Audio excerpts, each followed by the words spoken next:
500 కోట్లతో ప్రభుత్వ ధనాలను వృధా చేశారట రుషికొండ నిర్మాణాలకి. 500 కోట్లు వృధా చేసేసి రుషికొండలో అక్రమంగా నిర్మాణాలు కట్టేశారట. 500 కోట్లతో ఒక ప్రభుత్వ భవనం ప్రభుత్వ అవసరాల కోసం ఏ ప్రభుత్వం ఉన్నా ప్రభుత్వమే వాడుకునేది, ఎవరు సొంత ఇల్లు కాదు కదా. ప్రభుత్వ అవసరాల కోసమని ఒక ప్రభుత్వ భవనం టూరిజం డిపార్ట్మెంట్ ఆధ్వర్యంలో కట్టిస్తే అదేమో ఖజానాకి చాలా నష్టం జరిగిపోయినట్టు, వైజాగ్కి ఏదో చాలా నష్టం జరిగిపోయినట్టు, పర్యావరణానికి ఏదో విధ్వంసం సృష్టించేసినట్టు ఎంత బిల్డప్ ఇస్తున్నారండి. 500 కోట్ల ఒక ప్రభుత్వ భవనానికి. మరి ఇటు అమరావతిలో 48,000 కోట్లు మొదటి ఫేజ్లో 1,00,000 కోట్లతో క్యాపిటల్ నిర్మాణం చేసేస్తే మరి అది వృధా కాదా? వృధా కాదది? ఏంటి మాటలు అసలు నాకు ఏం అర్థం అవడం లేదు అసలు. ఈ సోకాళ్ళు మేధావుని మాటలని మళ్ళీ మాట్లాడుతున్నారు. ఊరు నాయన ఏమిటిది అంటే మనం ఈ 5 ఏళ్ల కాలం ఎటువైపు వెళ్ళిపోతాము, ఈ రాష్ట్రం ఎటువైపు వెళ్ళిపోతుంది అనేది ఒకసారి గమనిస్తే అప్పుడే వచ్చి ప్రెస్ ముందు మాట్లాడకూడదు. సరే పెద్ద ఎత్తున ఎమ్మెల్యేలు అయ్యారు, ఊహించని 50,000, 80,000, 90,000, 1,00,000 ఓట్లు మెజార్టీలు వస్తున్నాయి, మనల్ని నిజంగా ప్రజలు తిరస్కరించారు కావాలా అని ఓ పక్కన బాధ ఆవేదన ఉంది. అది చేయని, ఏడు చేస్తారో చేయని, ఏం అభివృద్ధి కార్యక్రమాలు చేస్తారో చేయని, ప్రజలకు నష్టం జరిగినప్పుడు ప్రజల తరపున మనం పోరాడదాంలే అని అలాగా ఓపిక పట్టుకొని ఉన్నాం.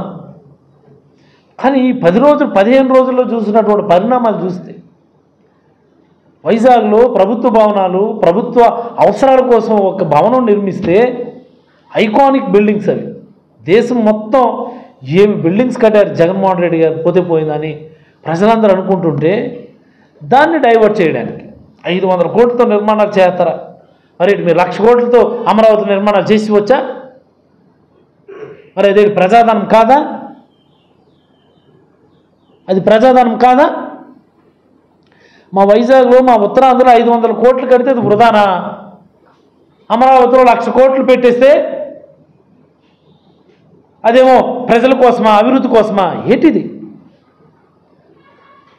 ప్రజలందరూ ఆలోచించాలి, ఇది మేధావులందరూ ఇది గమనించాలి. ఇది 1,00,000 కోట్లు తీసుకెళ్ళి అమరావతిలో పెడితే మరి మిగతా దగ్గర ఇన్ఫ్రాస్ట్రక్చర్ వర్క్స్ ఎలా చేస్తారు?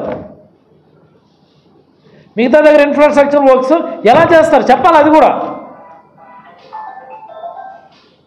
జీతాలు ఇవ్వడానికి ఏమో అప్పుడు అప్పులకి వెళ్ళి ఉన్నారంట. జీతాలు పెన్షన్లు ఇవ్వడానికి అప్పులకి వెళ్ళి ఉన్నారు అప్పుడే. అంటే ఈరోజు శ్రీలంక అయిపోవట్లేదా? నువ్వు అప్పు తెస్తే అది లోక కళ్యాణం కోసం. ఎలాగైనా 1వ తేదీకే జీతాలు ఇవ్వాలి, ఎలాగైనా 1వ తేదీకే పెన్షన్లు ఇవ్వాలని నిధుల సమీకరణలో అధికారులు, అది వార్త. ఇదే పని జగన్మోహన్ రెడ్డి గారు హయాంలో చేశామనుకో, చివరికి జీతాలు ఇవ్వడానికి కూడా అప్పుల మీద ఆధారపడుతున్న ప్రభుత్వం, అది వార్త. చూసారా గమ్మత్తు ఇది? జగన్మోహన్ రెడ్డి గారి హయాంలో జీతాలు ఇవ్వడానికో లేకపోతే ఇంకో దానికో నిధుల సమీకరణ కోసం అని చెప్పి మనం ఆర్బీఐ వేలంకి వెళ్ళామనుకో, అప్పు పుట్టనిదే జీతాలు ఇవ్వలేని పరిస్థితి, అప్పు పుట్టనిదే పథకాలు అమలు చేయలేని పరిస్థితి, అప్పు లేనిదే ఏ పని చేయలేని పరిస్థితి రాసినటువంటి వార్తాపత్రికలు, ఎలక్ట్రానిక్ మీడియా ఈరోజు ఏం రాసినా తెలుసా? నిధుల సమీకరణలో అధికారులు 1వ తేదీకే పెన్షన్లు ఇవ్వాలని, 1వ తేదీకే జీతాలు ఇవ్వాలని ముఖ్యమంత్రి గారి ఆదేశం. ముఖ్యమంత్రి గారి ఆదేశాల మేరకు నిధుల సమీకరణలో అధికారులు, అది ఒక గొప్ప పని. జగన్మోహన్ రెడ్డి గారి హయాంలో చేస్తే పాపం, చంద్రబాబు గారి హయాంలో చేస్తే అదొక గొప్ప అచీవ్మెంట్. ప్రజలందరూ ఇది గమనించాలా, మేధావులందరూ ఇది గమనించాలా.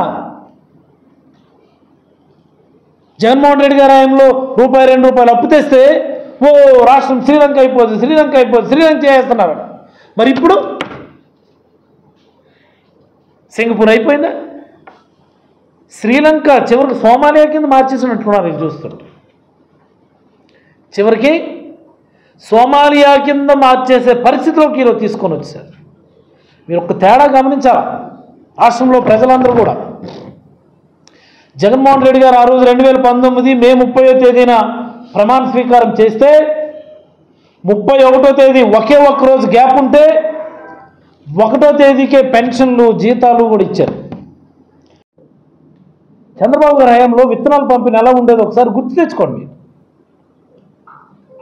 పిఎస్సిఎస్ల దగ్గర కొన్ని వందల వేల మంది లైన్లు కట్టి పోలీస్ ప్రొటెక్షన్ ఇచ్చి లాఠీ చార్జీలు చేసి గంటలు పూటలు రోజులు ఎదురు చూసి బతుకు జీవడానికి కొంచెం చివరికి అరకొర విత్తనాలు లభ్యమైతే దాన్ని మోసుకొని వెళ్ళేటటువంటి దౌర్భాగ్య పరిస్థితుల నుంచి జగన్మోహన్ రెడ్డి గారు అనేటటువంటి ఒక వ్యక్తి రాష్ట్రానికి ముఖ్యమంత్రి అయిన తర్వాత ప్రతి రైతు ఇంటి వద్దకే విత్తనాలు ఎరువులు కొనుగోళ్లు జరగాలని ఈరోజు ప్రతి సచివాలయ స్థాయిలో ఒక రైతు భరోసా కేంద్రం కట్టించారు.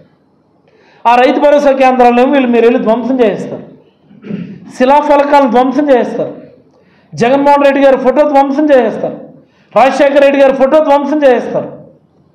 కానీ రైతు భరోసా కేంద్రాలు రైతుల మనసుల్లో వేసినటువంటి ఆ ముద్ర చెరిపేయగలరా మీరు?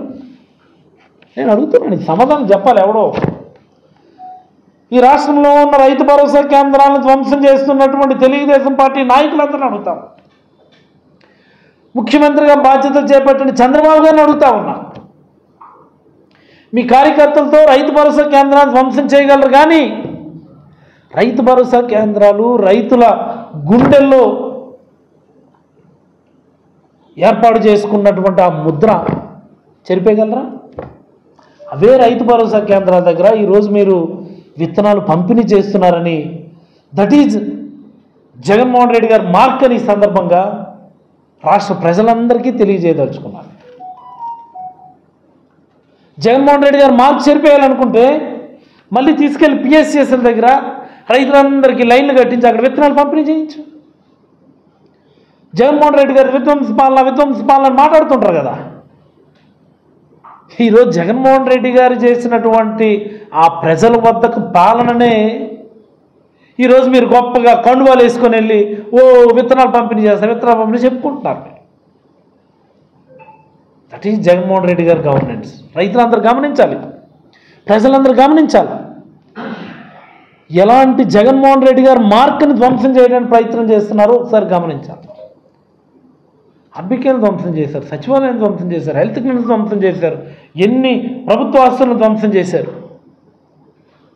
వైఎస్ఆర్ కాంగ్రెస్ పార్టీ కార్యకర్తల మీద దాడులు చేశారు, హత్య ప్రయత్నాలు చేశారు, మారణాయుధాలతో దాడి చూసాం కదా. నిజంగా పూర్వకాలంలో ఏంటి అల్లా బీహార్లో ఇలా చేశారట అని మన వీడియోలు చూసేవాళ్ళం. ఇదేదో బీహార్ని తక్కువ చేసి మాట్లాడడం కాదు, అల్లా ఉత్తరప్రదేశ్లో రాజకీయ కక్షలు ఇలా ఉన్నాయట అని చెప్పి మన టీవీలో చూసేవాళ్ళం. ఈరోజు అలాంటి విధ్వంసకర పరిస్థితులు, అలాంటి అన్యాయమైన పరిస్థితులు ఆంధ్రప్రదేశ్లో దాపురించాయని చెప్పి ఈరోజు నేషనల్ మీడియా కోడైకి వస్తుంది. Where are we going? మేధావులందరూ కూడా గొంతు తెరవాలి. ఇప్పుడు విజనరీ విజనరీ విజనరీ అని ఓట్లు వేశారు.